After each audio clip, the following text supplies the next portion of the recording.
So let's officially adjourn the in-camera session. We'll go into public session. Although this, obviously there's no public here and the public is not joining us online, right, Leon? No. No, okay, just so you're aware.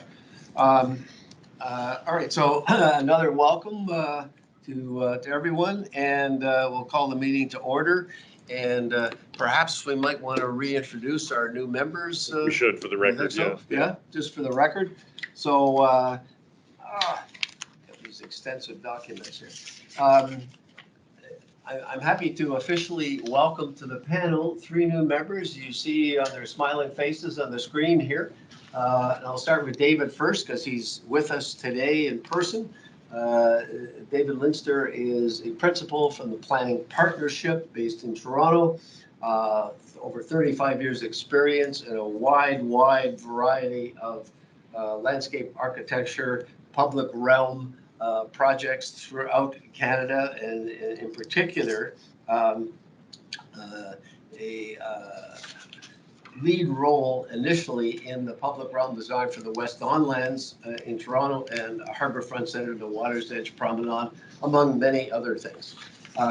David's also he was past president of the Ontario Association of Landscape Architecture, member of Canadian Institute of Planners, and is also the current chair of the Ottawa Civic Design Review Panel, and sits as a member on the Toronto Community Housing Corporation Design Review Panel. So he brings a wealth of experience to our panel. Emily in the middle is from Michael Van Valkenburg Associates, New York, over 20 years plus experience with an enormous variety of projects and landscape architecture throughout North America. In particular, though, relevant to Toronto, the Portlands, Corktown Common, York Quay, and Ontario Squares in Harbourfront. She has a landscape architecture degree, master's degree from Harvard Graduate School of Design, and was instrumental involved in Promontory Park, the River Valley North and South, and of course Corktown Common on Waterfront Toronto. So welcome, Emily. And finally, Gina on our left is a co-founder and principal of Agency of Landscape and Planning based in Cambridge, over 20 plus years experience. Again, a graduate of Harvard School of Design, Master in Landscape Architecture.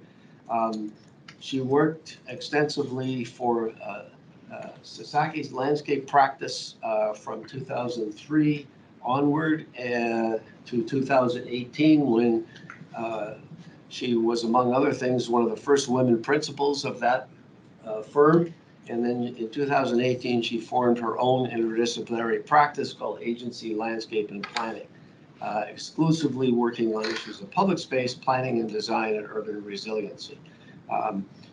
Wide range of successful projects throughout North America that consists of about 3 pages, and one that members may be familiar with, the Chicago River Walk Phase 2 and 3 in downtown Chicago.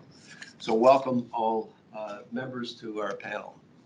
Want to add anything, Chris? Yeah, I just want to express how happy I am. I feel like we've got 3 fantastic additions to the panel. Claude Cormier left us, and we needed 3 people to replace Claude. And I think each of these folks brings something really important to Waterfront Toronto.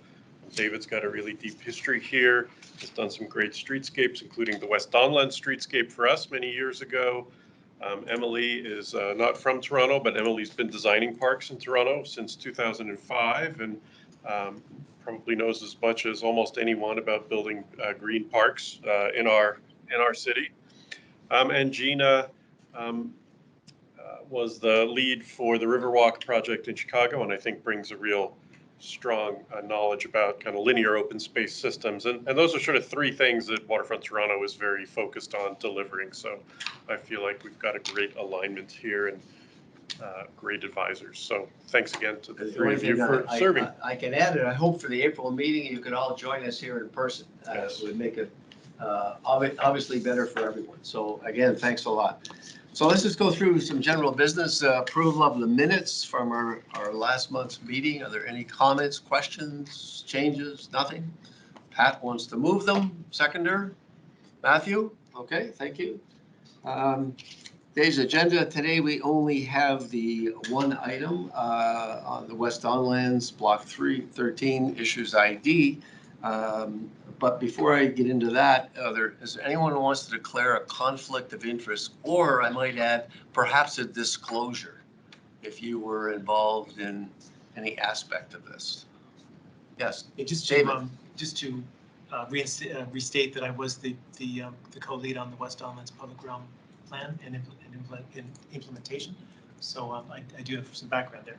I would just consider that a disclosure. Exactly. Because that Disclosure. was a long time ago and Yeah. not a conflict.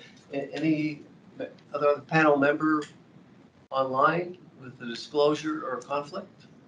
No? Thank you. Okay. Thanks very much, David. So Chris, Waterfront Toronto updates. Do we have a little presentation? Yeah, we have a few, just two quick slides, Chris, on York Street Park. Okay. You can do them if you want, Leon. Yeah, sure. So a quick update on construction, York Street. They started pouring the concrete for the pool perimeter wall. So this was when the concrete was just starting to be poured, and here you can actually see the outline of the heart pretty clearly, with the formwork still being in place. How's the tree doing? How is the tree doing? I don't know, but we tried very hard to save that tree, and we had the arborists out there kind of pruning the roots before we did the main excavation so that the tree could hopefully adapt to its slightly altered surroundings. So, it's an older tree, so it's still a bit of a risk, but we'll see how it does in the spring. Mm-hmm. Just while we're on this, what's the anticipated completion? Was it September, I believe, of this year? Yeah, I think it's September of this year. Okay. So we've talked about the new members already. Mhm. And that's it for other construction updates. So I will give a brief update on last month's DRP projects. Yep. So last month we saw Waterfront East LRT Area 2B, specifically the Cherry North section, return for schematic design. We have circulated our consensus comments to the team. They're working to revise the plaza design. And they will continue to work with TTC and Metrolinx to refine the underpass design. I'll just point out that we brought this first schematic, but this wetland is a new idea for the plaza that has yet to be approved by the city and TTC. So we have a process to go through there. This was actually picked up in a blog TO story and kind of presented as a fait accompli. And I just wanted to clarify that it's not fait accompli yet, but we did want to bring it to the panel to get a sense if the panel supported pursuing this direction, which you did. But this still has a lot to go through before this is a done deal. What was the reaction in blog to you? Oh, I think it was pretty favorable. Yeah. The team's on track to bring this project in front of council in June this year. So we'll probably receive an update after that. Also, we saw 200 Queens Quay West schematic design. We have circulated the comments back to them. We've had a debrief meeting with the team to talk a little bit more about how they would like to proceed with the park, the corner park design, and also when they would like to return to the DRP. So the team will continue to refine the ground floor elevation design to try to better animate that harbor frontage, which is currently proposed as a really long kind of lobby space.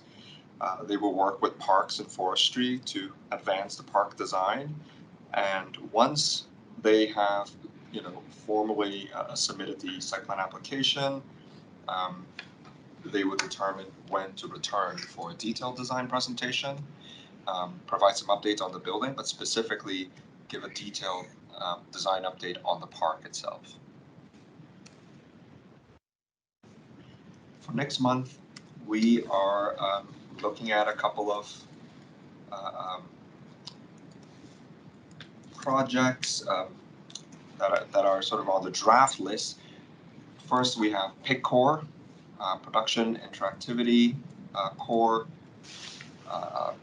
Urban Design Guidelines. So we saw this 2 months ago. They will return and give us an update. Parliament Slip, we will see this issues identification for the first time. And also Portland's Flood Protection, the Destination Playground Pavilion will also come for issues identification. I guess we should add, obviously, we're going to add to that our urban design awards following from Well, it'll be in camera again. today's meeting in camera, Yeah. So that is a summary of our updates. And Beautiful. Okay, everyone, it's 11:20. We're going to reconvene. Welcome to the public session. The only item on the agenda, West Don Lands Block 13, here for issues identification. So there'll be no vote at the end of the panel discussion. And by way of introduction, I believe Michael Wolf, Senior Development Manager, Waterfront Toronto, wants to make some introductory comments. So Michael, go ahead. Hey everyone, and let me just share the deck. Give a brief intro to this project.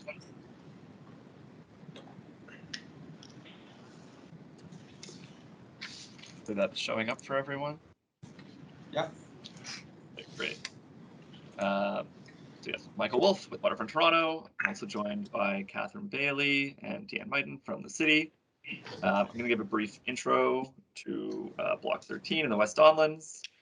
And then Catherine's going to jump in midway through as well to give a bit of context in the zoning. Then I'll hand it over to the Dream and Kilmer team to introduce themselves and their team and give the full presentation. So just as a bit of background, this project was part of the Pan Am Athletes Village deal that we did with, that IO did with us a number of years back. It was included as part of a deal with blocks 12, 16, and 13, which are pretty much finished. And this is basically the last Dream Kilmer block in the West Don Lands. It's right beside Corktown Common. And just again, a bit of context: we signed a development agreement with them in 2011 for these blocks. DA requires LEED Gold, and obviously the current farm standard would be in effect. And just a bit of scope. Project's just over 600,000 square feet of residential area, 884 units, and just over 8,000 square feet of commercial area. And in terms of parking, there's 214 car parking spaces and 885 bike parking spaces. In terms of timeline, the Dream Kilmer had their pre-application consultation with the city this month, and we're now here at issues identification. They plan to submit the rezoning and SPA Q2 of this year, with construction anticipated in 2024. And again, occupancy anticipated 2027, 28. Just to give a bit of site context, as I mentioned, this block is next to Corktown Common, and it's bordered by Front to the north, Mill to the south, and Tannery on the west, and Bayview on the east. It's obviously the block outlined in pink here. Just as a reminder, this was the block plan from 2006 for the West Don Lands. The site's 0.86 acres. Different perspective of the site. It shows the surrounding context, and it's obviously changed a little bit over the last few years from what was in the 2006 block plan. So it shows the different blocks and the number of stories of each of them. Note that this image is a little bit out of date. There's things that are block 8 is well under construction. Block 12 is pretty much complete. So if anyone's been in the West Don Lands recently, it does not look like this, but it gives a bit of context. And again, here's the massing from the block plan itself. Just to go through, I'm going to go through these slides fairly quickly, but just in terms of existing context, there's a shot of the site looking, southwest towards downtown. There's another from the other direction, looking southeast. Another looking kind of northeast. Finally, one more looking northwest.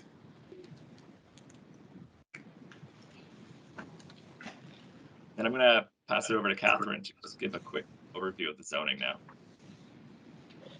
Thanks very much, Michael. So my name is Catherine Bailey. I'm a community planner at the City of Toronto.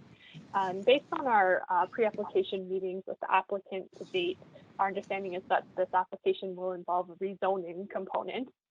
So I just wanted to tell you about the current enforced zoning for the site and the West Don Lands area. The zoning was enacted in 2010 for this larger area of the West Don Lands. And as you can see from the diagrams on the screen, the zoning sets out performance standards related to height limits. So on this block, the highest height limit being generally 36 meters with permission for one tower up to 48 meters in height on the northeast corner.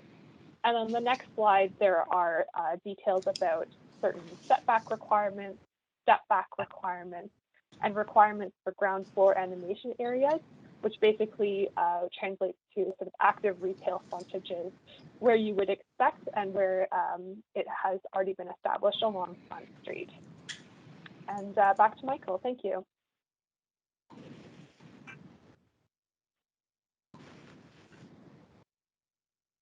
Muted myself. Thanks, Catherine. So we just have a few more context slides, which again, I'm going to run through fairly quickly.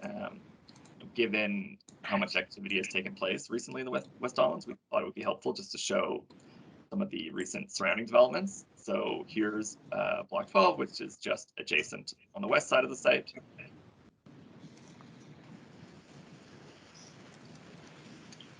Here's the east elevation of Block 12. Again, just one more kind of showing how the building is landscaped.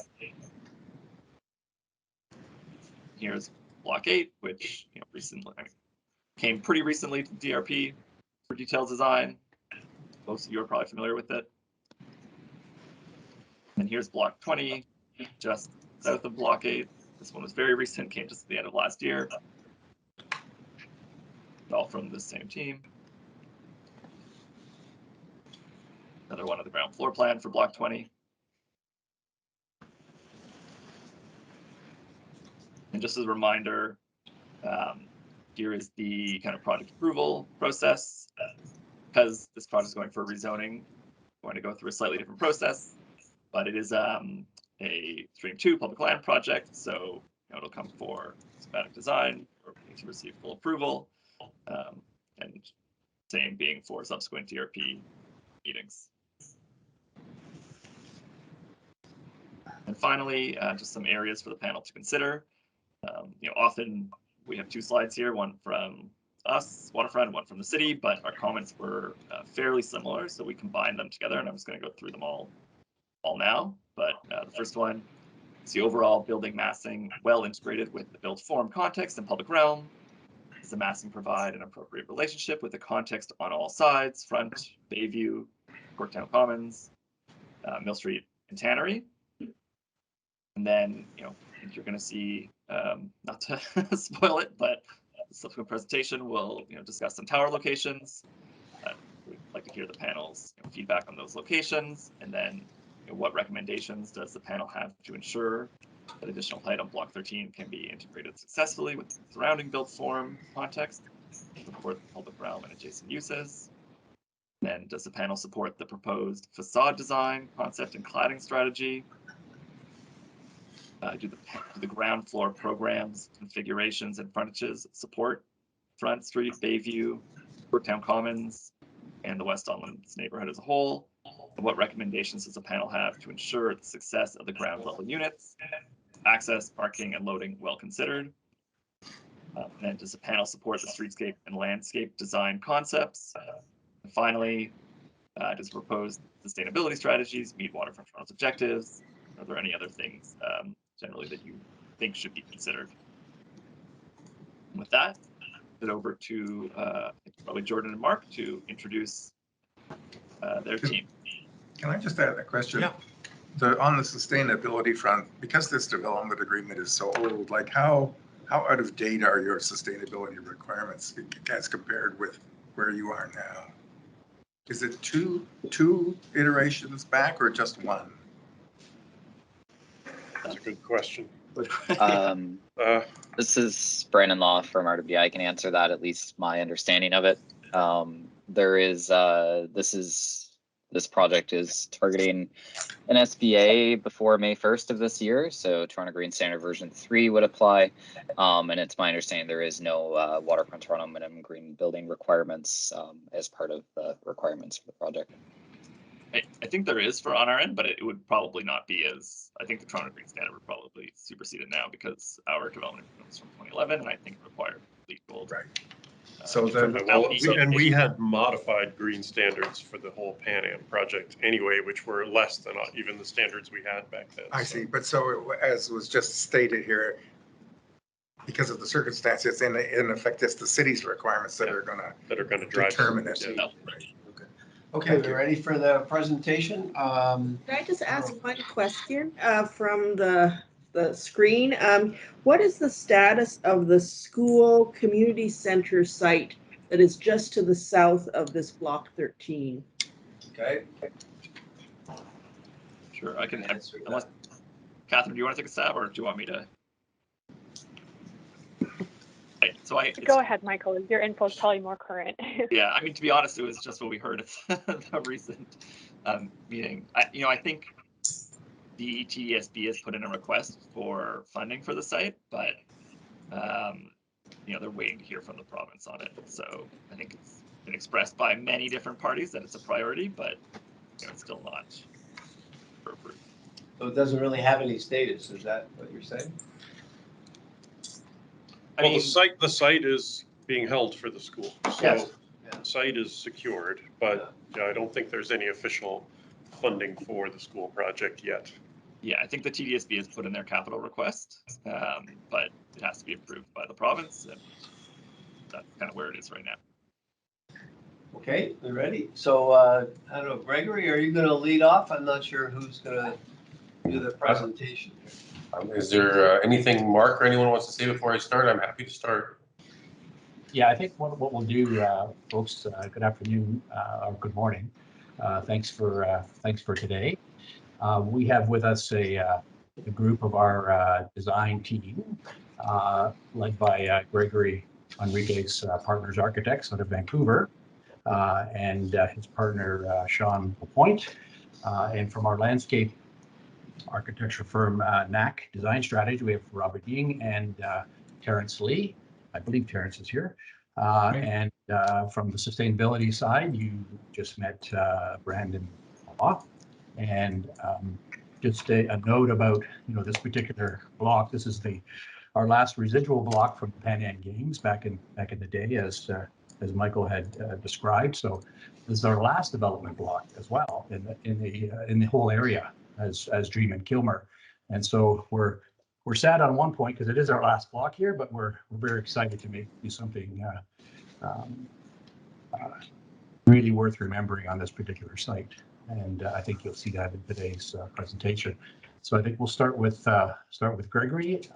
And just before you do, mindful of the time, you have roughly till 12 o'clock, and then we'd like to try and start with questions then. Okay, I'm going to try and share my screen then. Here we go. Let's see if this works. Everyone see my screen? Does it work? Yep. Yeah. Excellent. I'm technically challenged, please. So if there's any problems, I apologize ahead. We just went through the team that's all here. We have a short period of time. I'll keep going. I just wanted to start off by thanking everyone for their time and to really tell you that this is a work in progress. It may look fully baked, but it isn't. It's really our first urban design analysis and our attempt to explore options and ways in which to mass out and express some of our ideas for the site. This first part, I'm going to go really fast because it's done by Peter Smith of Boycefield and is repetitive from the previous presentation just given. So we all know the evolving context of the site much better than I do, from the industrial 1970s to today, to the Pan Am Games. The original precinct plan was done in 2005, evolved into a 2006 block plan, which is essentially sort of a rationalist urban street wall concept. It was further clarified in the 2011 master plan, where we refined each of the block plans in the precinct areas in the 4 distinct neighborhoods, as you all know: River Square, Front Street, Mill Street, and Parliament Square. Our specific site, Block 13, sits up against the park at the very end. It's essentially a street wall donut with a 14-foot high point at the intersection of Front and Bayview, and terracing down towards Mill Street. Here you can see the initial massing of the West Don lands in 2005. You have your urban street wall concept with the distillery district on the top left-hand side. In 2006, things started to change with distillery district getting their first towers. And what you see here is the current and evolving context of the site as it is today. And what we were tasked to do as part of our design brief is to design something which locates one tower on the site and responds to this evolving context. And you can see the River City Tower on the north side up against the park. And you can see Block 20 in the distillery district having significant more height in terms of the evolving context from the original design. Design options, design principles, massing analysis. Some of the basic design principles that we gleaned from the myriad of documents we were given were very simple. Reinforce the Front Street as the heart of the community, create a gateway to the park, and sort of reinforce the connection to the park and make sure the building had an intimate relationship to it. One of the design principles which we thought we'd like to explore that we heard was to break down the scale of the elevations to avoid a large horizontal expression, find a way to get a more intimate streetscape. And part of that is providing townhouses facing all the local streets, so there's activity and eyes on the street. And in terms of architectural expression, one of the guiding principles that we saw was trying to extend the character of Distillery District into Canary District. So we took that quite seriously. Here you can see the site, with Front Street and sort of the linkages down to Corktown Common. The one little node at the corner intersection creating a gateway in the initial concepts they had back in 2005. So what we did is when we started our project, we went through a whole series of designs, and this is just a couple sketches we did from the very beginning. We said essentially we have a donut concept, urban European block with a hole in the middle. How would we go about trying to break this down, and what are the influences that would affect things like sunlight getting into the courtyard, things like the relationship between the more intimate streetscape on one side and the park on the other, and the definition? Is the intersection at the corner really primary or not? And so we started to feel that maybe that there's some way to break down the massing so that it terraced a bit more and had a little bit more in terms of a expression of verticality in one location. We thought we could create a more interesting urban design response to this final block. The obvious two options that came to us, the first one actually, was to frame the park, is to put a sister tower to River City 3 down on the corner of our site facing Corktown Commons, and sort of frame the park and lower all the street wall massings around the rest of the project in order to create a more intimate and lower streetscape. Second option we explored was pushing the tower back further towards Block 8 and Distillery District, and keeping it away from the park so that to reduce the amount of shadowing and creating a more intimate relationship with the park rather than having a larger tower there. You can see the two tower concepts, the two options that we bring forward today. The first one with the tower facing onto the park. The nice thing about it, it sort of frames the park with the River City Tower. The massing is shifted lower, if you can see on Front Street, rather than punctuating the height of Front and Bayview. We actually lower it down to 10 stories, creating a more intimate relationship. One of the big issues around this one is it increased the shadowing on the park, which was unfortunate in terms of the quality of life for the park. And here you can see some of the relationships here. and the terracing down to Mill Street with the lower streetscape on Mill Street, which we think is quite nice. And having the relationship of on Bayview, framing across the Corktown Commons that we talked about. Here's some very, very early, rough massing diagrams to get a sense of the scale of it. So here you can see the vertical element is pushed towards the school, which this could be a little problematic in some ways, but it's sort of an interesting relationship. But we think it's a intimate relationship facing on this side in terms of opening up into a central courtyard and a lower scale street wall along Mill Street. Here you can see the relationship between the River City Tower in the distance and our tower facing the park. Our option 2, which turned out to be our preferred scheme, was pushing the tower back to Tannery Road and Mill Street and still keeping Front Street a little bit lower than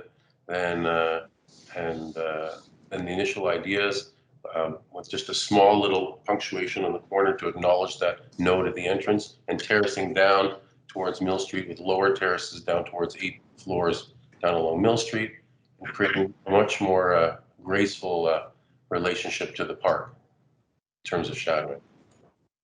Here you can see some of the massing relationships is a little bit lower than across Front Street and terracing down towards the school.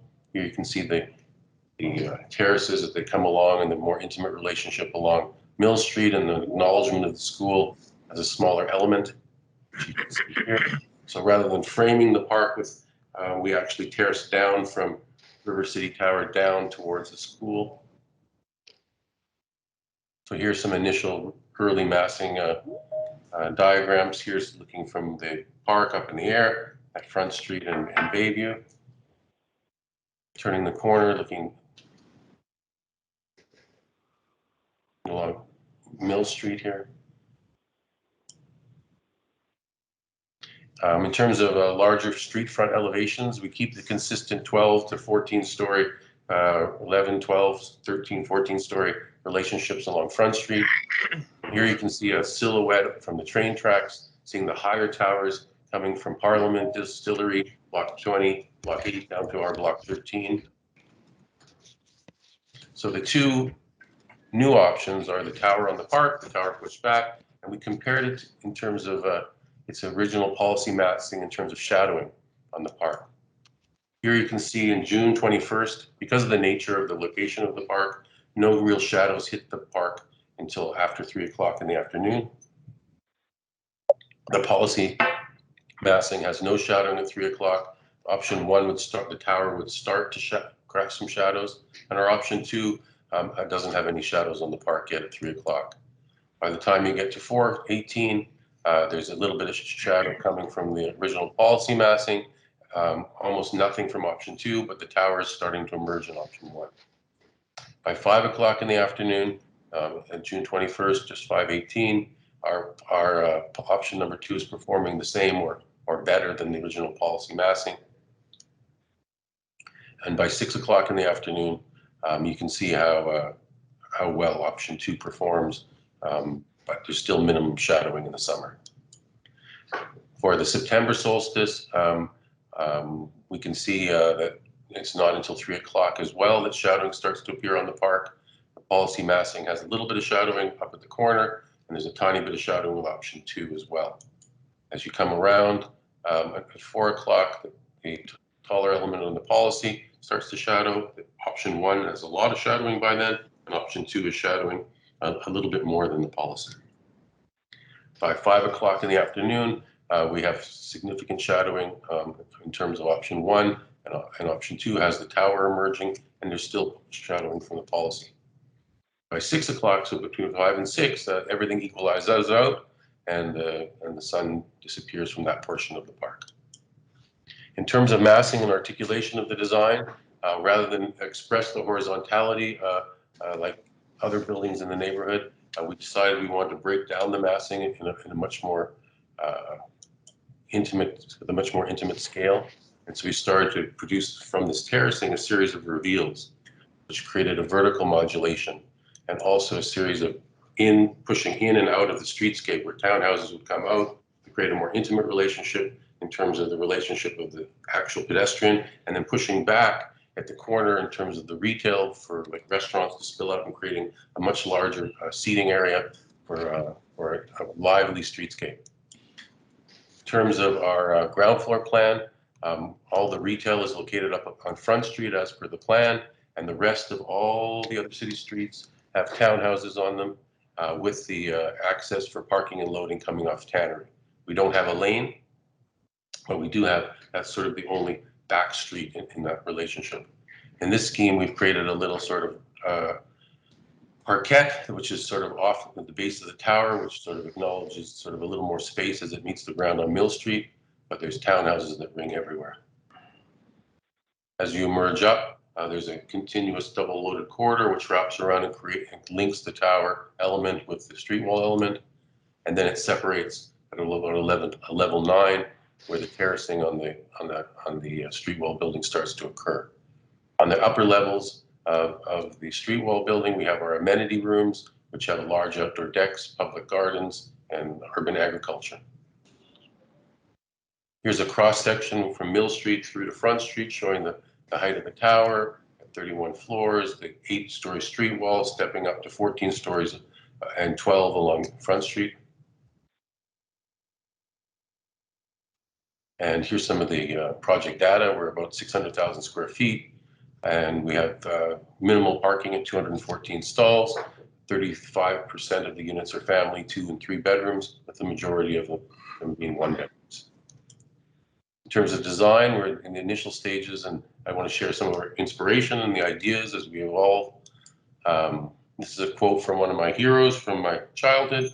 One can say that the city itself is the collective memory of its people, and like memory, it is associated with objects and places.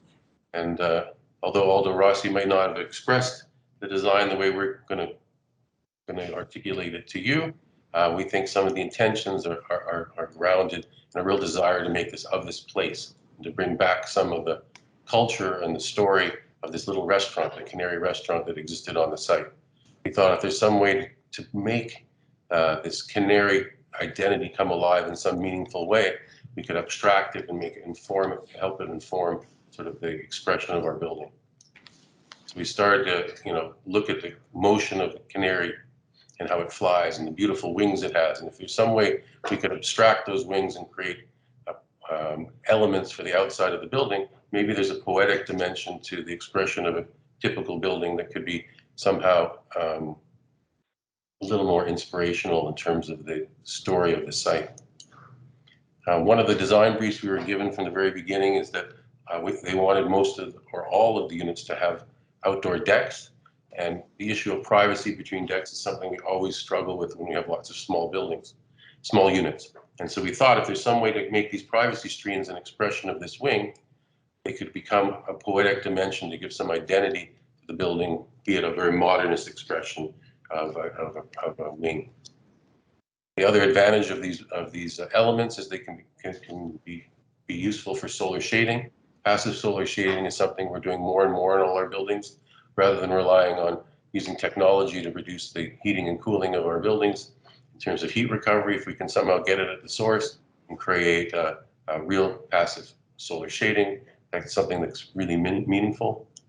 So here you can see they act both as privacy screens as well as solar shading. And it may seem odd at one level to start at such a micro scale after looking at such a large scale, but this is sort of how we work in our design practice, from the very smallest element to the largest at the very same time. And then we started to look at the canary itself in terms of feathering, and if there's some way the feathers of the canary could inform our design for the skin of the building. And so if you look at the canary feathers, it transitions from like an orange to a yellow. And if there's some way in which we could find a way to do this in our building, we thought maybe that could be another dimension of the identity of it. And so some of the precedents we drew from our warehouse buildings and other buildings over time in the history of architecture that have transitioned from darker bricks to lighter bricks as they move up, and sort of brings in some of the character of the distillery district, which is something that was a goal for both the guidelines and something that we set ourselves in trying to do, to create a warm, intimate feel to the buildings, because it is a very large street city block.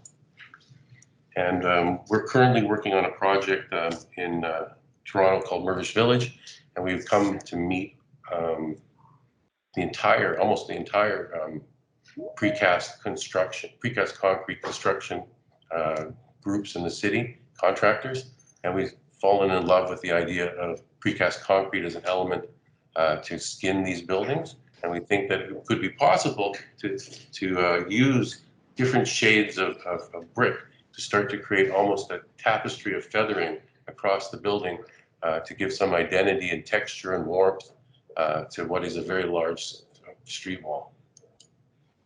And then we started to explore different ways in which we can reinforce this, both the massing concept as well as this desire to break down the building into separate blocks and different ways of feathering these colored bricks, either going up and down, alternating, or maybe some sort of larger super graphic that could somehow inform the nature of the texture of the building and reinforce the urban design concept. So these are some initial sketches in terms of trying to explore the combination of having things go from dark to light, light to dark, and alternating building massing blocks, but at the same time making it look as a holistic whole. And so these are initial drawings that we did, sort of expressing this concept. And then we started to try and render out some of these very early ideas. And what you see here is a view from Bayview and Front Street at the intersection. You can see the balconies that project and wrap around the entire building, the separate masses, and the sunshades, which occur mostly on the south side, but a few on the east and the west side, and some symbolic ones on the north on a corner just for a sort of continuity. In terms of the urban streetscape, the townhouses project out, as I said, with little patios and front identities with their own special entry canopy, sort of wing light. And you can see the gaps between the separate masses and the sunshades above. This is a view from Bayview overlooking the park. Here's a view looking back from Corkdown Common Park, back towards a project. And a detail sort of closer up in terms of the balcony with someone on their cell phone and the wings. And just in summary of the guiding principles, the goal was to reinforce Front Street as the heart of the community and create it as a gateway to the park, break down the scale and massing of the elevations to avoid sort of massive horizontal city blocks, and really provide a lot of townhouses facing local streets and extend the Distillery District character into Canary District. I'm now going to pass it off to Terrence to talk a little bit about the very early landscape concepts. That's right. Thanks, Gregory. Yeah, we've really just started and developing some design ideas. What we have here to show some concept images that we're playing with. We're, of course, we want to take Gregory's lead on looking into how we can look at the canary, the idea of the bird and possibly bird nest or the egg or the bird cage, and how that can all become interesting, playful ideas to take as a launching pad in terms of getting into more design ideas later on for the landscape. Next. Context. I don't think I need to talk much about this again. We've all talked about the context. So let's get to the next one. Thanks. In terms of the streetscape, we definitely will be working with the existing elements, particularly Front Street is completed, and we would extend that streetscape right up to the building edge. And also regarding Bayview, we'll be looking towards replicating what's been already done on the north side of Front Street. So we'll definitely be working with the existing streetscape context and further develop it with the new building project. Next. Here are a couple of street sections. Section 8 going through Mill Street. That's essentially you have the private terrace separated by planters and existing Mill Street sidewalk and street trees, which are all we see to be remaining. Section B looking through Tannery. That's block 12 on the left side, looking north. And to the right, that's our project site where we will be again repeating what is basically existing, but the existing trees do need to come out because they're too close to our property line. But we will kind of replicate that similar streetscape, the same paving material and such. And section C is Bayview. That is still in development. We'll be working on that and updating that soon. As section D go through Front Street. Again, this is an existing streetscape condition, and we'll just simply be extending that existing section. Next. And in terms of the landscape areas we'll be working on, the private courtyard will be a significant focus, as well as the amenity roofs looking towards the north and to the east of the park, for the park. Thanks. And lastly, some kind of character images we're looking at.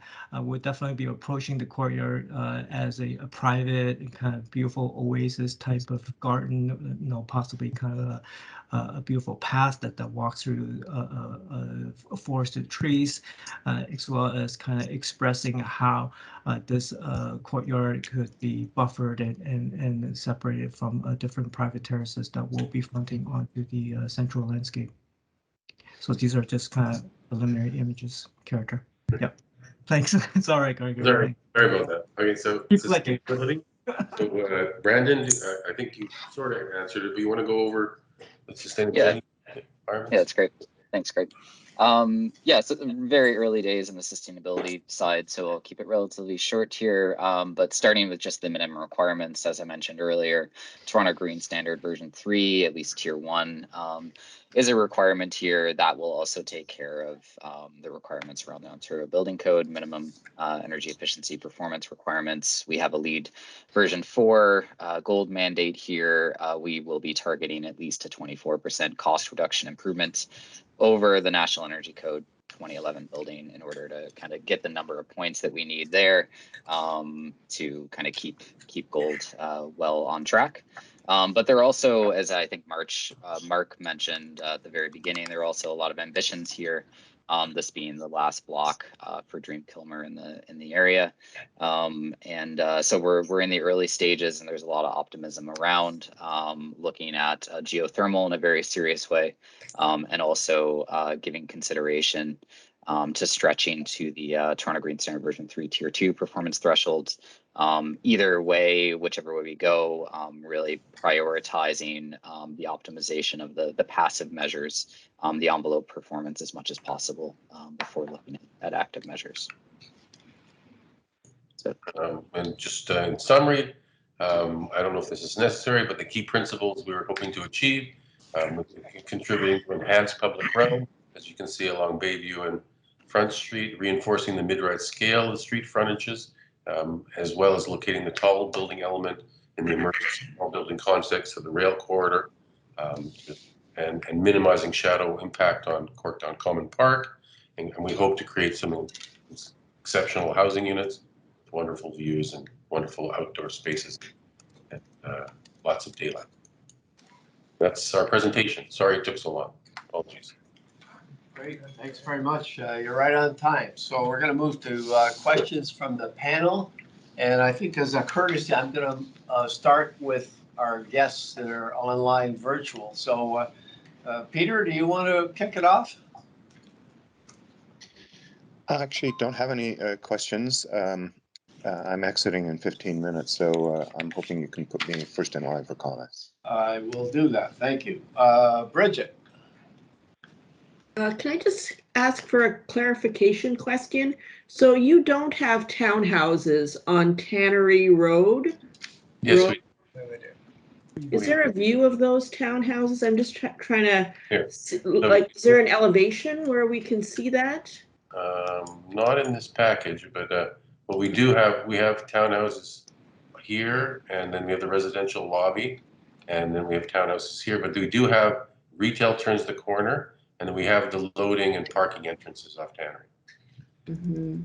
Yeah, sorry, I don't have an elevation of that here. Because it's kind of like, the other blocks adjacent to you to the west, actually don't have townhouses anymore, right? They've actually become a larger urban block. And I guess my question is the townhouses like a hangover from the 2011 agreement? Is that part of why you're including them?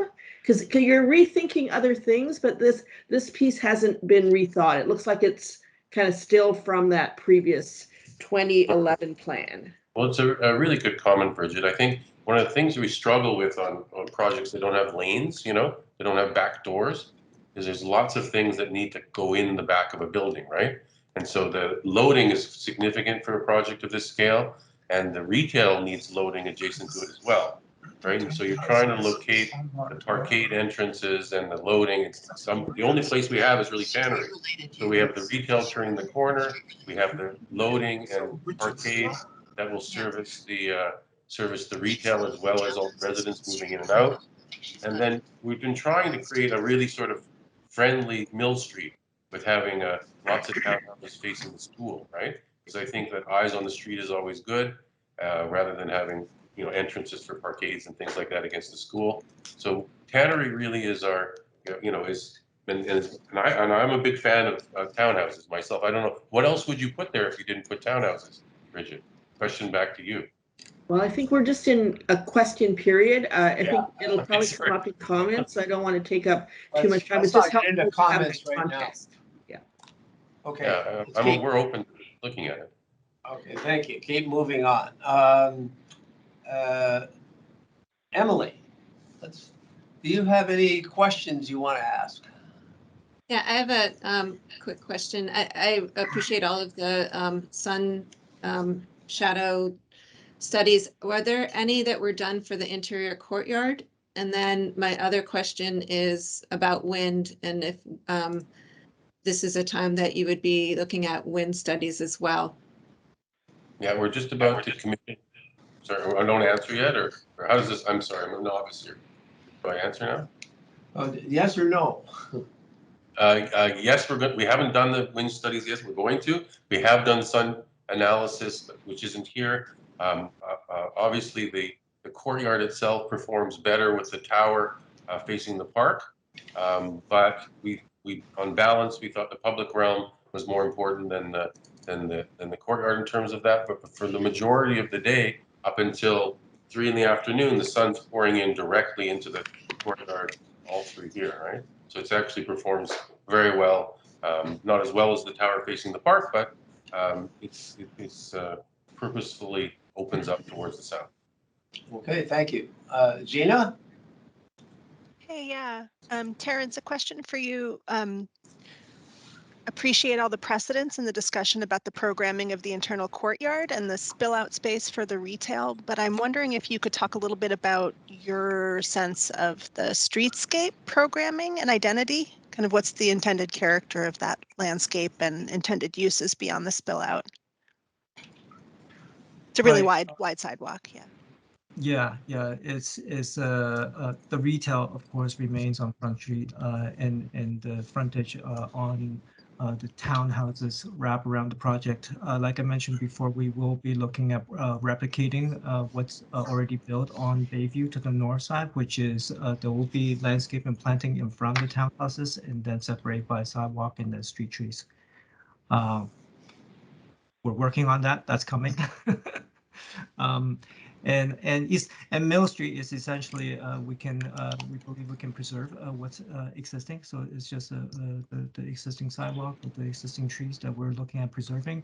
But the trees on Tannery will probably need to come out and replant it because it's just too close to a property line right now. Yeah. Okay, thanks. Fatty? Thanks. Yeah, I just had a follow-up question that links to Gina's question about if there are going to be very specific streetscape treatments that change from Bayview onto Front Street. And on that regard, if the zoning on Front Street would allow for a kind of live-work condition in these townhouses or a kind of mixed use of some sort other than all being completely private entrances. And if the zoning allows that, and if so, if the streetscape could change as well. Interesting idea. Okay, well, can we take that back and look at that? Yeah, that's Issues ID, so, Okay, okay, that's a great, interesting idea. thank you. Nina Marie. Thank you. You've answered some of my questions. I have two others. One, both relate to landscape. One is could you speak a little bit, please, about whether or not there is a plan, and if so, what specifically to manage rain as a resource on the site? Gosh. These are early. I don't know, Terrence? Yeah, it's early days. We're still developing that plan. In terms of rain, we'll be just kind of working with our requirements with TGS in terms of stormwater management requirements.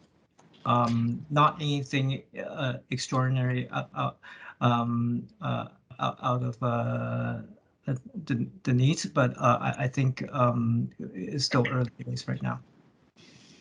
Okay. So, yeah, I wasn't asking about stormwater management, but rather I'll come back to it in comments about how rain is perceived and used in the design. Sure. The second would be, I noticed that on the plans you've indicated accessible roof.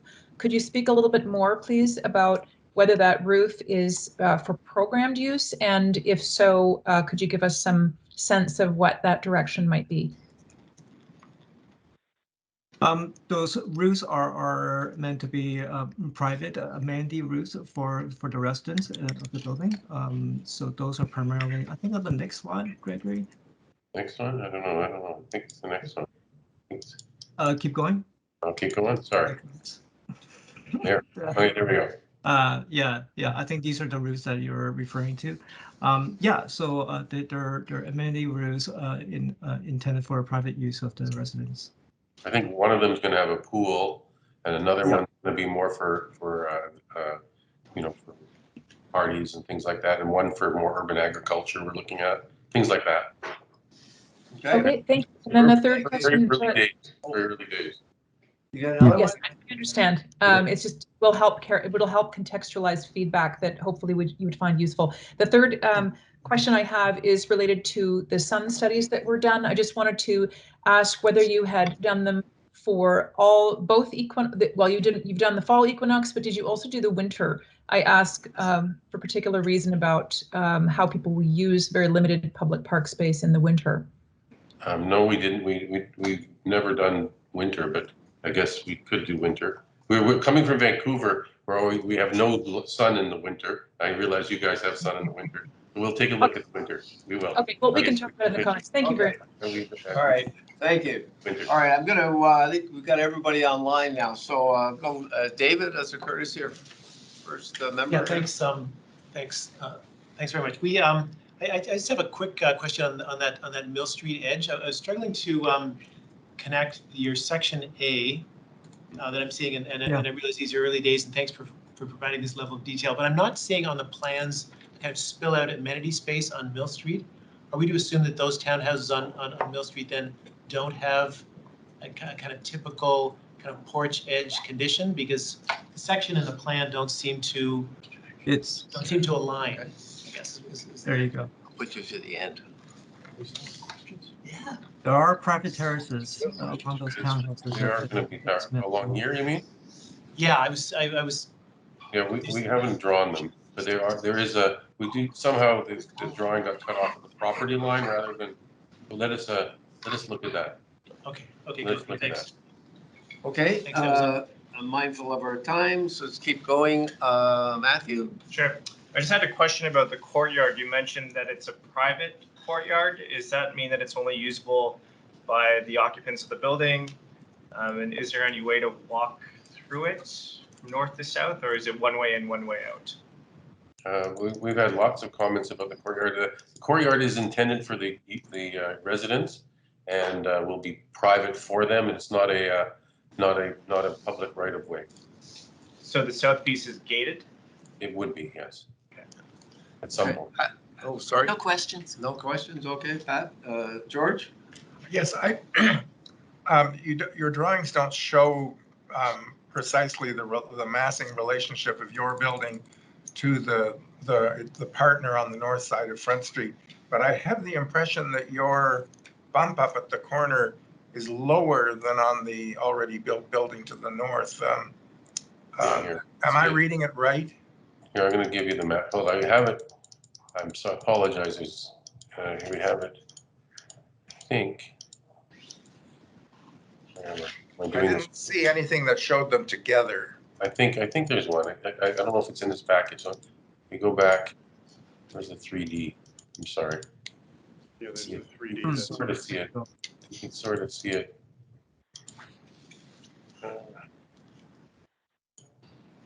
See, in There. that one, it looks, your talking about this one building here? looks lower. This one here? Yeah. Okay. The high part of your, not the tower, but the high part at the front Bayview corner looks lower than the one across the street. Yes, it's a couple stories lower, yes. Here, you can see here. Okay. Okay, thank you. Okay, Eric? Two questions. What is the size of your tower floor plate? It seems quite large. I think we're wrapped just under, Sean, can you give that number, what it is now? Yeah, we're roughly 800 square meters. Okay, because I did a quick calculation of adding your unit and looks like you might be bigger than that, but yeah, if you could confirm, that'd be great. I think 800 is the number we're shooting for. Yeah, that's right. And what were you what is the thought on the materiality of those kind of wing panel cover? What is it that I may have missed that, but what are you thinking? They'd be made out of plate steel. Okay. Okay. Kevin? Thank you. The balconies that you're proposing, are we considering thermal isolation of those balconies? Yeah, we're considering it, yes. If so, what technology are you looking at? We've done little insulation isocore. We've done all sorts of different things that to do separation of the balconies. We haven't made any decision on what to do on this yet. That level of detail hasn't been determined.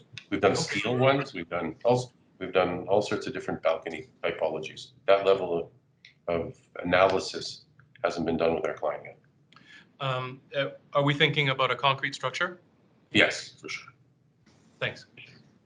Okay, Chris has a question. I noticed Peter wanted to be the first to make a comment, but I don't know, Peter, it looks like you're no longer there. Can you confirm that? No, I'm still here. You got 4 minutes great. left, Paul. If you can wait 30 seconds here, Chris, No you have a problem. question. Yeah, it was something you said. You said something about removing trees because they were too close to the building. Are you talking about the ones that were planted on the parcel? Or were you talking about the ones on the public sidewalk? Public sidewalk on Tannery.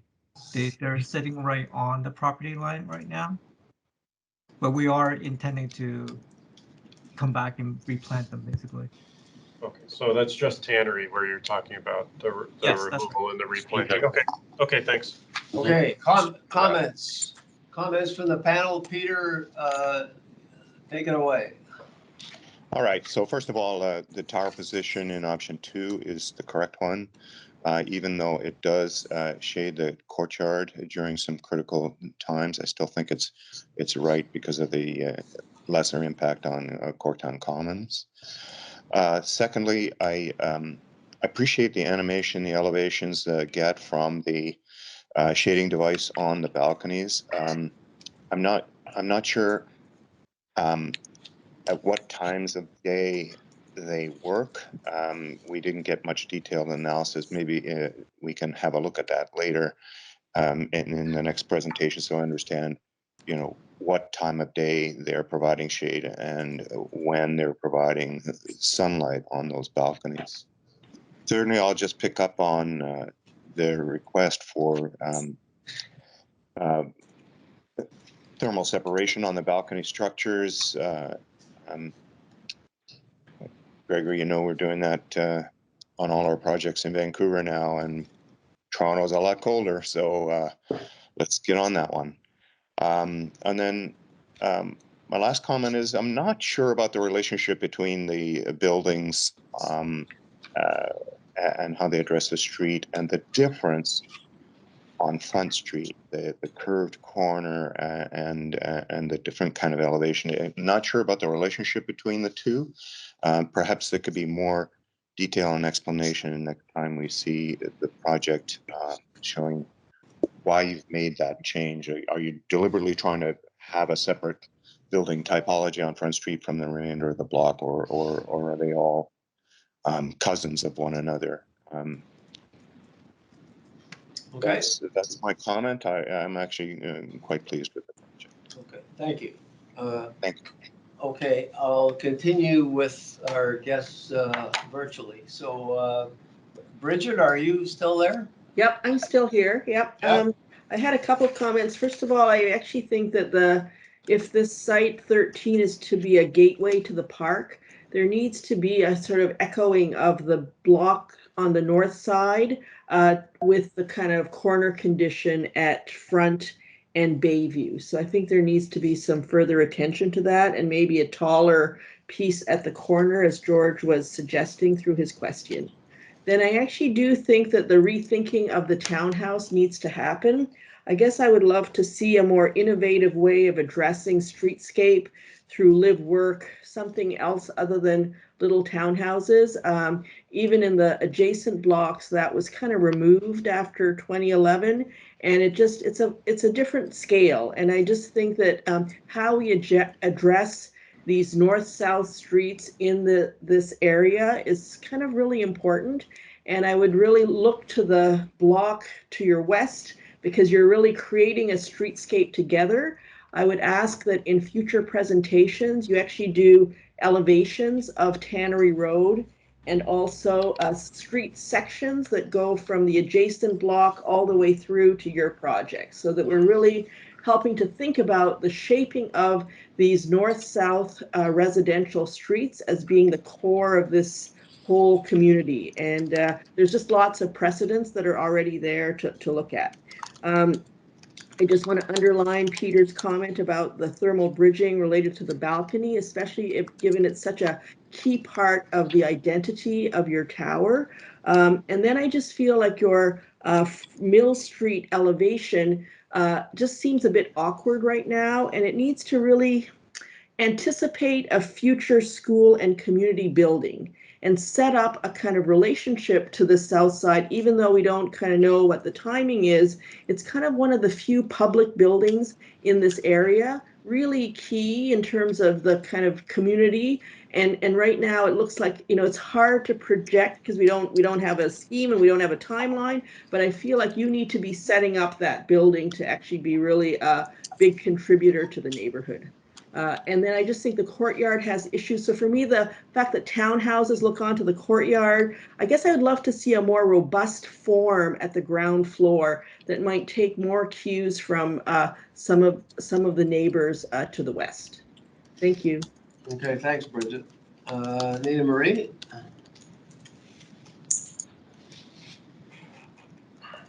Yeah, you're muted. Sorry. Thank you. Just would like to underscore first Fadi's and then Bridget's comments, not repeating them, but to say that the only comment around the edge is that live work and rethinking that the townhouses, I think, is a great direction.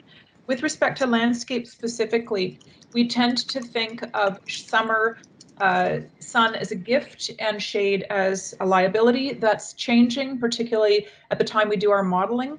I really respect the need to keep the park open, and from a landscape investment point of view, we don't want to see it completely shaded, but there are times when the reduction of the urban heat island is critical. So maybe one of the things to consider is what's the perspective in the winter. I suggested we don't often see winter solstice shadow studies, but we ought to, particularly when we're looking at how limited public realm park space in urban high density areas is being used. And I think that's a consideration for this project. I really appreciate that you've done that modeling already, but maybe think about it in a slightly different way.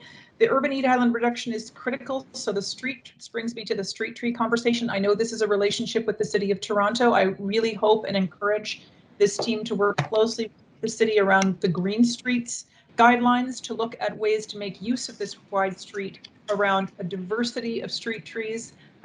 When we cut down an elder tree, we're not just replanting it. That's a fiction. What we're doing is putting in a younger tree. That's a different thing. That the ecosystem services, its benefits are different. So just thinking about that and how you communicate it matters very much. from a landscape investment point of view. That may seem academic, but it's actually critical to us under climate change. And finally, the green roof, while required, the urban amenity that you're providing here is another landscape surface. And I really encourage you to think about it beyond recreation for apartment dwellers, but also for the services you mentioned already, potentially a food garden. Services that provide a landscape experience beyond recreation would be welcome. Let's think of them as biophilic assets. Similarly, the stormwater management goes beyond, managing rainfall as a liability, but rather as a resource that you can use to enhance the landscape experience and the getting to zero in terms of stormwater runoff. So using rain as a resource, rethinking the design communication will in turn, I hope, enhance the actual outputs here from a landscape point of view. Thank you for some good starts. I hope that we will hear back on some of these the next time around. Okay, thanks. Fadi? Yeah, thank you so much. I want to thank you for a very clear and succinct presentation. I'm also excited about the building motifs doubling as kind of shade structures. I think there's something there from a performative point of view. I just wanted to refer you to a recent article from the summer by John Lornick in Spacing Magazine, where he talks about a more pragmatic role for urban shade in peak summer. So this idea that the regulation in which parks should never be shaded ever in the summer is something that we're starting to reconsider as our cities get hotter. So maybe there's a way to be innovative with the siting of the tower so that it does minimize shade in the winter and shoulder seasons, and maybe at certain peak heat days that it's not so much of an issue, that parts of the tower actually do hit the park and offer some relief. So I just wanted to put that out there as a conversation to be had about how we might be thinking about sunshade relationship as our cities get hotter in the summer. And just one other thing that I kind of alluded to in the conversation, which is to really think about how we can activate Bayview, especially fronting the park, and try to think of more new ways of sort of engaging between the private realm and the private townhome entrances, which often end up in many ways just becoming a kind of front patio to a very select few, and instead think of ways that the public could spill over from the park and from the street and engage with the base of the building, probably through live work or other kind of activities, but just to try to make sure that it's not a very hard line between the private front of the building and the private yards and the very public frontage of the park. But thank you so much. There's a lot to be excited about. Thanks, Fadi. Emily? Thank you. I would underscore a lot of it's already been said by Nina Marie and Fadi. And I'll just focus more on the comment about the shading and shadow. I do think that the option 2 is something that should be pursued rather than option 1. I hear what you're saying, Fadi, about the potential of shade and shadow being good for parks and the urban realm at certain times. But I feel like for this very specific condition, knowing what the program is on the other side in Kirktown, how the towers would affect the recreation field as well as the water play in that area, that the position of the option 2 makes more sense for this particular condition.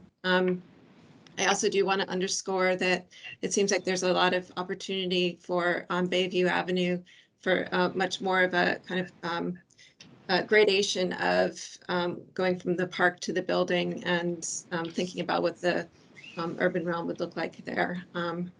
So I'll just leave it there, but thank you. The presentation was very clear and exciting to see how this is going to frame the park on Front Street. Okay, thanks. Gina? They just wanted to echo a lot of what's been said and maybe add a few thoughts on the landscape front, but the sketches and the way the design was communicated was just really lovely and really easy to follow and super appreciated. As you fly in from outer space and try to understand your thinking, it was super clear. I agree with all the landscape architects who are advocating for option 2 and architects. I think that does feel like the right solution for all the reasons that have been noted. And then I guess, Terrence, just looking at this, how much I would love to get my hands on this incredible site. I mean, and these broad sidewalks that on each edge have something unique, Front Street to my eye, and I don't know this place well, is this verdant stroll, this really lovely boulevard of trees. The Bayview Edge is this threshold to this incredible world-class park, and then Mill Street, and I forget the other street, but seem a little more workaday, a little tighter sidewalks. I just think there's inspiration there and thinking about the way the streetscape is designed and expressed. And so I'm hoping that the little scattering of a few trees is just really a placeholder for a landscape to come. I think you said that there's more work to be done, but just to say there's a powerful idea rooted in place for these sidewalks, these public realm extensions that are quite broad that I think could be really beautiful. And so would love to see your thinking on that. Great, thank you very much. Now I'm back to the panel. David? Yeah, thanks. Just again, echoing my support for the landscape architects on the panel who are in support of option 2.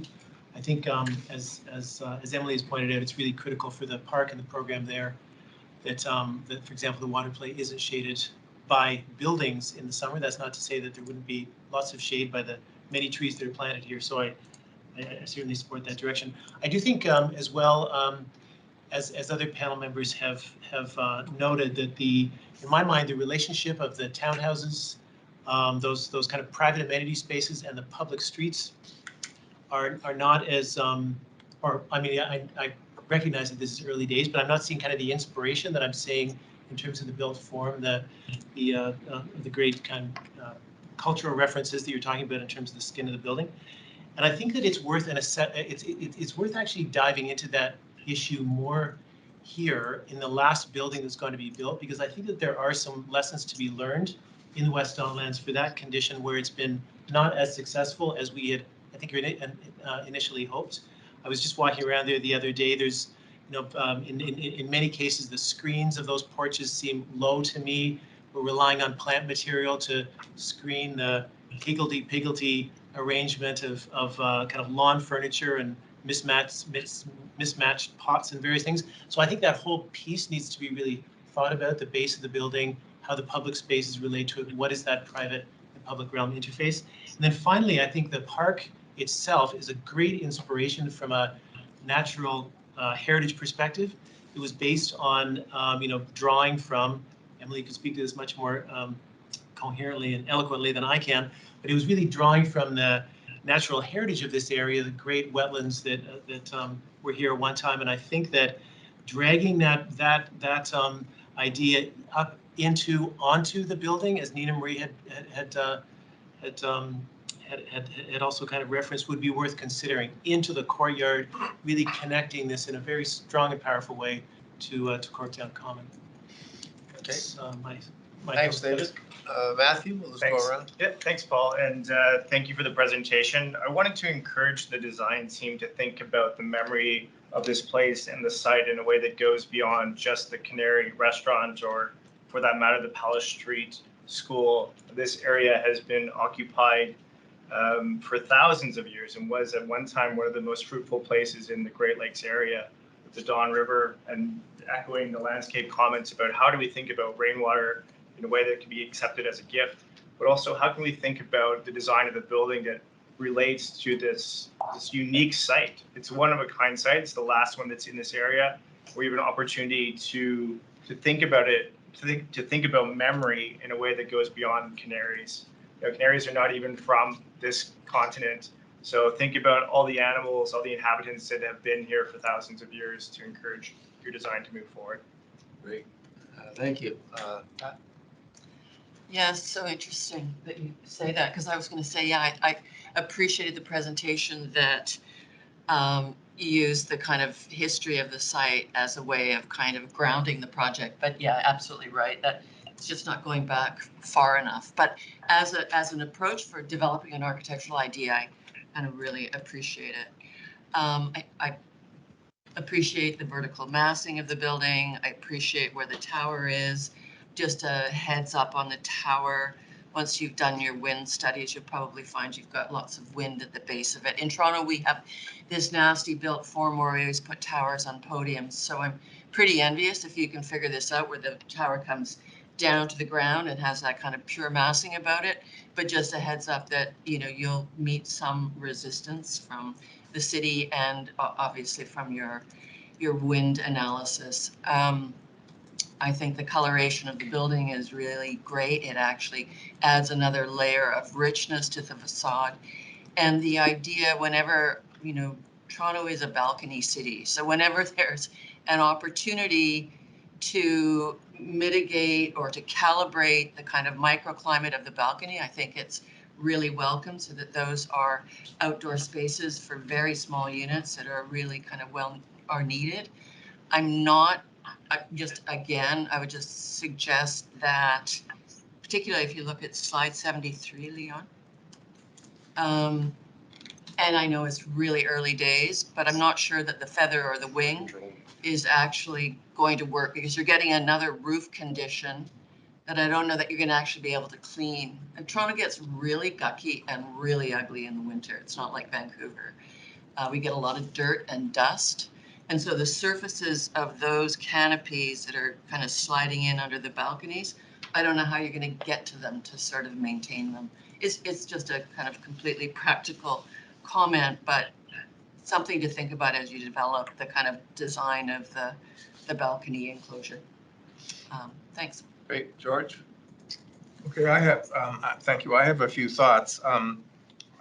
Listening to my colleagues, I find myself increasingly convinced that the townhouses on Bayview are a mistake, and that you do need to think of something more, maybe not retail, but something more public on the Bayview frontage, reserving mill and tannery for your townhouses. It seems to me that's a more coherent typological proposition. And by the way, Bridget was suggesting that there aren't townhouses on Block 12 facing your parcel across Tannery. But in fact, there are street-related units with entrances and so on. So I think you need to look at that, the east facade of Block 12 and its particular social and massing articulation, and to come up with the most effective complementary facade. I take your point about the servicing being there, but I think you're right to try to have some townhouses there, as many as you can get, and still make the servicing work. But my big issues are to do first with massing, and secondarily with the relationship of the massing to some of your more detailed strategies. I want to, you've got this proposition about these vertical slots, which are kind of interrupting the continuity of the lower form. And I buy that. But then on top of that, you've got this, your proposition about the gradation of the brick color from bottom to top, which you refer to as feathering. Then you have these sort of wedge-shaped balconies. And then you have the shades, the solar shades that Pat was just talking about. And for my money, that's too many things. And they're fighting with one another. And I think they're under the amount of articulation of the surface that you've got going on at the moment is undermining the authority of the basic massing strategy. And so for my money, the overall effect needs to be, the volume needs to be turned down somewhat. It's just too agitated for my taste in this view in particular. I would say, by the way, that I think the balcony and solar shade strategy works most effectively on the tower, where the primary form is simple enough that the kind of degree of articulation of the surface seems manageable. To do the same thing, so in such an agitated way all the way around the base, for me, it's too much. And so let's calm it down somewhat. Maybe the wall element on Front and Bayview and a little bit on Mill doesn't need to be so similar to the tower as you're showing it at the moment. And then lastly, to come back to Bridget's point, I think you do need to look more closely at the KPMB building across the street and to make your corner more complementary to it. I agree with Bridget that it's not tall enough. It needs to be, it needs to, for, you know, design review panels don't usually ask for more height, but there I think you actually need more height, not maybe a lot more, but some more. And you certainly need more complementarity to the building across the street. I'm not sure, you know, your early massing study had curves on all four corners, and they've gradually been disappearing as you've developed the scheme. I'm not sure you need the curved corner at Front and Bayview anymore. And certainly the building across the street does not have a curved corner. And if you do want to stick with the curved corner, then I at least would make it a tighter curve than you've got at the moment. You quoted Aldo Rossi at the beginning of your presentation, and I can tell you for sure he would want your building to be more complementary to the one opposite. Okay, thanks, George. Eric? Yes. Yeah, thank you. I think that great presentation, very thorough. I think that I'll echo all the comments being expressed so far by my colleague. I do like the idea that, you know, I think I found it in the West Don Land, there's a lot of expression of horizontality, and I think here I like the idea that, you know, this breaks it a little bit, but I do think though that there is a, you know, I think in terms of, we talked about the courtyard and probably being in the shade all the time. I'm thinking that, especially when you look at the tannery frontage, I think it's very important to look at it and relate, because you're a lot taller than what's happening on the west side. So I think understanding the, you know, if we talked about what George mentioned about maybe making the corner at Mills and Bayview, Bayview and the front of the park a little bit taller, maybe it's a question of lowering a little bit of tannery to give it a relationship that is cohesive with the other side of the street. So I think looking at that cross section is important, and I think it may also, by lowering a little bit, probably helps you to provide more light into your courtyard. Because I'm actually think that's something I'd like to see is a full shadow, because you've only shown 3 o'clock in the afternoon. I think seeing the whole day would actually be something quite useful, because understanding that impact. I also think looking at tannery and the relationship with the tower, I think option 2 is a lot better. And I was kind of wondering, what if it had shifted also a little bit away from tannery, just to express the part on tannery in terms of a relationship. Maybe there's a step back. Maybe on Mills, the tower gets expressed all the way to the bottom, but the shifting a little bit may actually then provide a better sense of cohesiveness of the tower there. So I think that's something I would encourage to look at it. You know, my calculation is your floor plate appears to be about 880 or something. Like it's quite, I don't know, just I think it probably is a little bit big. It appears in the context to be a little bit big. I think too, understanding just as per George, I think understand the West Don Land, there's a certain level of, you know, of calmness to it. I think you know, it's great that there's color in your scheme. I really enjoyed it, but I think, you know, it may need to calm down just a little bit in terms of there's a lot of, like, you know, there's the balconies, there's the roof, there's the brick pattern, there's all of that. So I think that's something that would be great to continue to explore, as well as I do like the expression that they're breaking the mass, but I think some of the top area, it seems some of the mid-rise section seems to be missing a little bit of that kind of that top articulation that maybe is worth continuing to explore. So, and I think it would be great if in the next session we could see the treatment of the architecture of the buildings in relationship to the existing context, just to understand how the whole thing fit cohesively together. So those would be, I'll leave, and my last thing was Bayview frontage, absolutely agree. I think that what's facing the park needs to be more than simply a townhouse or residential unit. I think there's an opportunity here to bring something that is maybe some ground-related amenity space or something, I don't know what it is, but it's just something to really respond to the park. But overall, great direction. And I think lastly, Kevin. Thank you. You know, for me, it's self-evident, but, you know, I'd be thrilled to see the project use geo-exchange system, you know, take the energy efficiency measures to the next level. I understand that the requirements are what they are. With respect to the concrete structure, I would really insist or, you know, beseech you to specify a very low carbon concrete. You know, it's not such an easy thing to actually procure, but these projects can really set a great industry benchmark by getting that concrete mix into the market. Thank you. Okay. I think that's everyone, so I'm going to do my best to summarize our comments. And as I said, there won't be a vote because this issue's ID.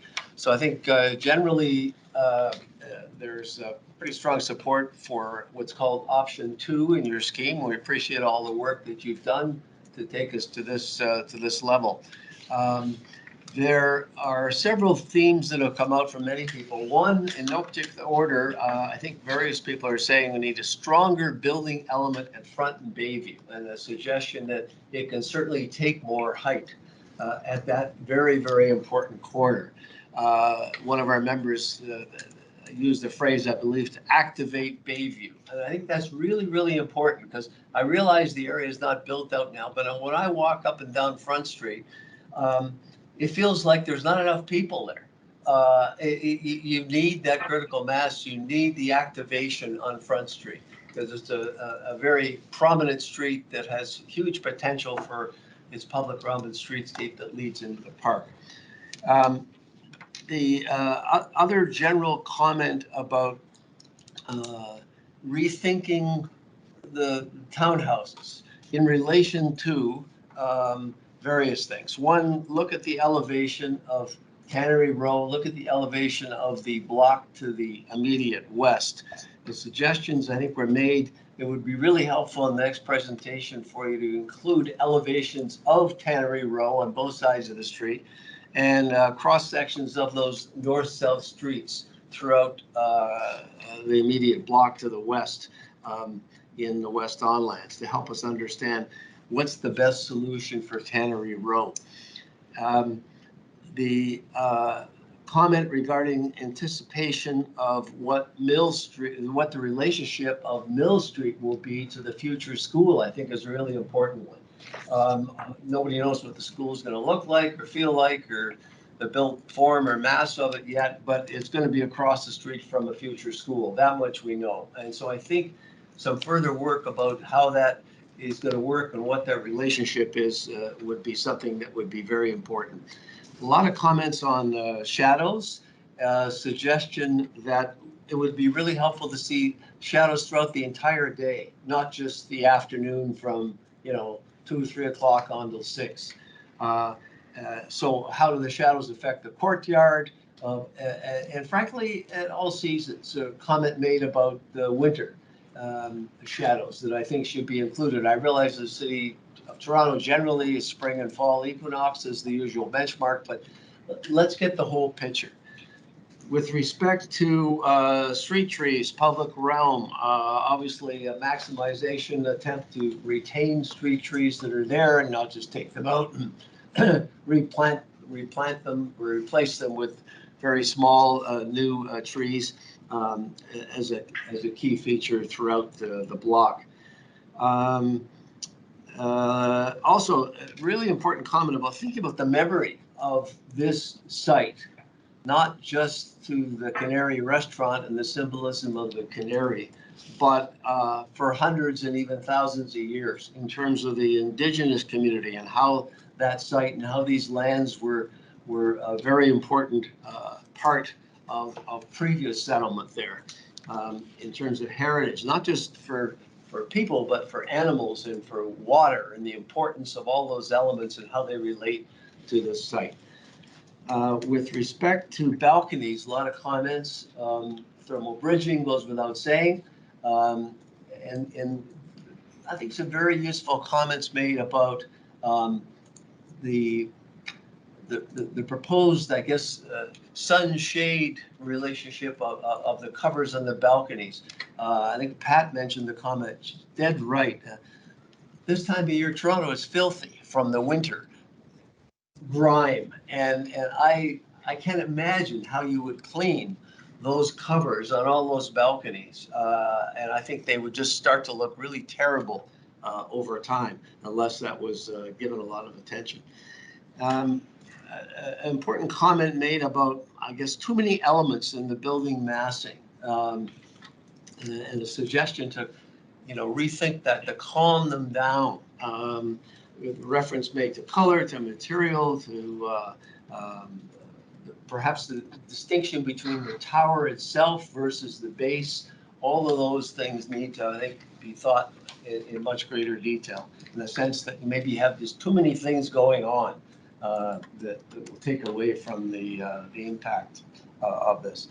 And also an important comment about, again, back to Front and Bayview and the reference to the curve and the relationship to the building on the north side of Front at Bayview. And perhaps there shouldn't be a curve, or if so, a very gentle one. But it needs that corner just cries out to me for a much stronger treatment. And again, I don't think anybody is saying you couldn't have more height at that corner. And a couple of last comments about perhaps looking at shifting the tower away from fronting directly onto Tannery Row, perhaps moving it a little further east, so it allows you to complete the streetscape on Tannery Row in greater detail. It's worth exploring. And finally, it would be helpful for us in future to show the block and these buildings in context of what is already there and what it will be coming with respect to the other blocks. And a very final comment about sustainability in terms of the maximization of every effort to use low carbon concrete. So I think those are the general comments that I hope you've heard from the panel, and I hope they're helpful for you and give you an opportunity to respond to what you've heard. So I don't know, Gregory, if it's back over to you or who would like to do that. No, I just want to say thank you very much for all the comments. They're all well received and helpful. And we will take them away and look at each one and try and respond in a really meaningful way. I really appreciate everyone's insights and their history on the site and their understanding of all the issues. And it's been a great help and meaningful contribution to our next steps going forward. And I just want to say thank you. Okay, well, thank you very much. I think that concludes our item. And have a nice day. You too. Thank you, everyone. Thank you. Thank you. Okay, so I think that concludes our public session, and we're actually 5 minutes ahead of schedule. Just do a quick in camera. Quick in camera. Okay, so we'll conclude our public session and go into in camera very briefly. Back over to Chris.